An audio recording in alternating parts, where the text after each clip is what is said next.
जब यह आयत करीमा नाज़िल हुई, वामुर अहलका बिस्सलात वस्तबिर अलैहा, कि महबूब अपने घर वालों को नमाज की तलकीन करो और खुद भी इसके ऊपर साबित कदम रहिए। तो ये हजूर सल्लल्लाहु अलैहि वसल्लम को खिताब है और हजूर के सदके सारी उम्मत को खिताब है। और हजूर सल्लल्लाहु अलैहि वसल्लम जब ये आयत करीमा नाज़िल हुई, उसके बाद मुसलसल 6 माह जब हजरत फातिमा तो ज़हरा रज़ी अल्लाह ताला अन्हा के घर के पास से गुजरते तो फजर की नमाज के वक्त अल्लाह के रसूल आवाज देते कि बेटी उठो, नमाज का वक्त हो गया, नबी के घर वालों नमाज का वक्त हो गया। जबकि सैयदा फातिमा तो पहली मुसल्ले पे बैठी होती, लेकिन ये तलीम मेरे लिए थी साहब, और ये तलीम आपके लिए थी कि अगर तुम घर के जिम्मेदार हो तो अपने बच्चों को जगाना तुम्हारी जिम्मेदारी।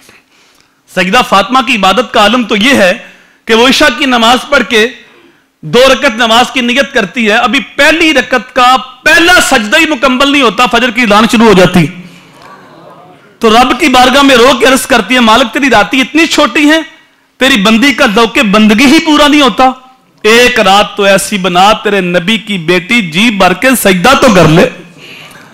तो उनकी इबादत का तो पहले ही आलम था, लेकिन हजूर सल्लल्लाहु अलैहि वसल्लम हर रोज नमाज के लिए सजदा के दरवाजे के सामने आवाज देते कि नमाज का वक्त हो गया है। मौला कायनात, देखिए अगर बचपन में नमाज की आदत पड़ी हो तो फिर नमाज के साथ कितना गहरा तल्लक हो जाता है।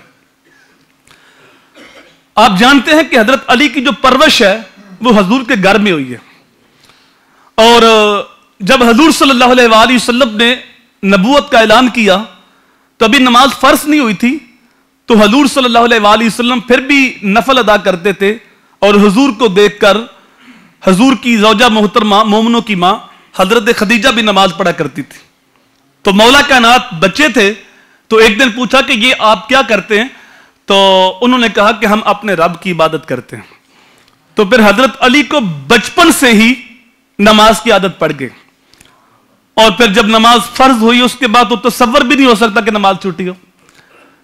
नमाज के साथ इतना गहरा तल्लक हो गया कि एक मर्तबा आपने सुना होगा उलमा से कि एक मर्तबा आपकी नमाज असर कदा हो गई, ये सुना ना वाकया। फिर क्या हुआ था, सूरज वापस आया था। ये हजूर सल्लल्लाहु अलैहि वसल्लम का मोजज़ा बच्चे बच्चे को याद है और याद होना भी चाहिए, लेकिन सूरज वापस आने से जो पहले हुआ था वो हम भूल गए कि सूरज वापस आने का सबब क्या बना। सबब यह बना था कि हजरत अली रो पड़े थे, आंखों में आंसू आ गए थे। अच्छा, रोए क्यों थे, नमाज कदा हो गई। तो जो नमाज कदा हुई है, ये उलमा बैठे हैं, इनसे पूछो वो गफलत में कदा नहीं हुई, वो हजूर की इताअत में कदा हुई।